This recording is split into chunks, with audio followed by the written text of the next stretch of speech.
తెలుగు రుచికి స్వాగతం. మన రోజువారీ జీవితంలో ఎంతో మమేకమైన ఇడ్లీలను తయారు చేసే వినూత్న మరియు సాంప్రదాయ పద్ధతులను ఈ వీడియోస్ ద్వారా మీకు పరిచయం చేస్తున్నాం. ఉప్పు కొజుకట్టై దక్షిణ భారతదేశంలో ఎక్కువగా ఇష్టపడేటటువంటి వంట ఉప్పు కొజుకట్టై. ఈ వంటకం చాలా సాంప్రదాయమైనటువంటి వంటకం. మరి ఈరోజు ఉప్పు కొజుకట్టై ఎలా తయారు చేసుకోవాలో చూద్దాం. కావలసిన పదార్థాలు: నానబెట్టిన మినప్పప్పు 1 కప్పు, ఎండుమిర్చి 2, కరివేపాకు తగినంత, పచ్చిమిర్చి 10 గ్రాములు, అల్లం 2 టేబుల్ స్పూన్లు, ఉప్పు 1 టేబుల్ స్పూన్, నూనె 2 టేబుల్ స్పూన్లు, ఆవాలు 1/2 టేబుల్ స్పూన్, ఇంగువ 1/2 టేబుల్ స్పూన్, కొత్తిమీర తగినంత, నిమ్మరసం తగినంత, ఉప్పు తగినంత, నీళ్లు తగినంత, కొబ్బరిపాలు 1 కప్పు, బియ్యపిండి 3 కప్పులు. ముందుగా ఒక మిక్సీ జార్లో నానబెట్టిన మినప్పప్పు, ఎండుమిర్చి, కరివేపాకు, పచ్చిమిర్చి, అల్లం,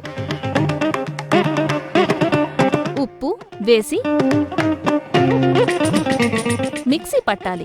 తర్వాత కడాయి వేడి చేసి అందులో నూనె, ఆవాలు, ఇంగువ వేసి వేయించాలి. అందులో మిక్సీ పట్టిన మిశ్రమం కూడా వేసి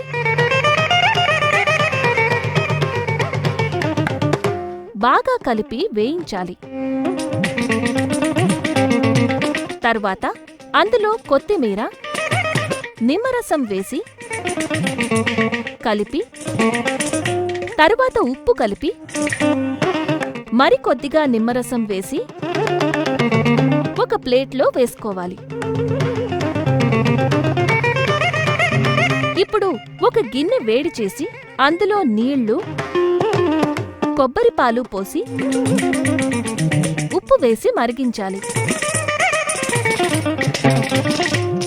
అందులో బియ్యపిండి 3 కప్పులు వేసి బాగా కలపాలి.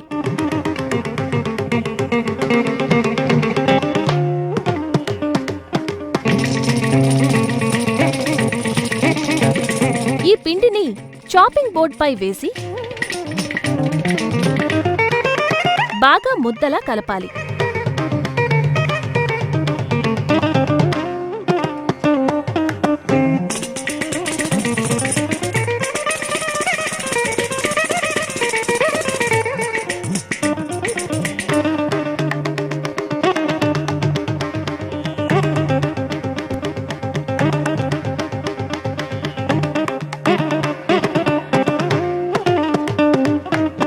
ఇప్పుడు చాపింగ్ బోర్డ్కి నూనె అంటించి ఈ పిండిని చిన్న చక్కలాగా చేసుకొని మధ్యలో వేయించిన మినప్పప్పు మిశ్రమం వేసి సగానికి మడిచి కజ్జికాయల్లాగా అంచులు బత్తుకోవాలి.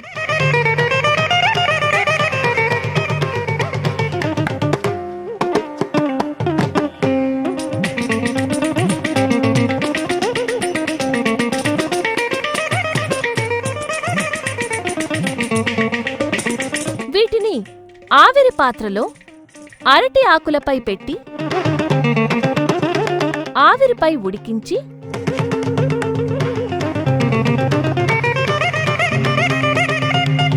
ప్లేట్లో చట్నీతో వడ్డించుకుంటే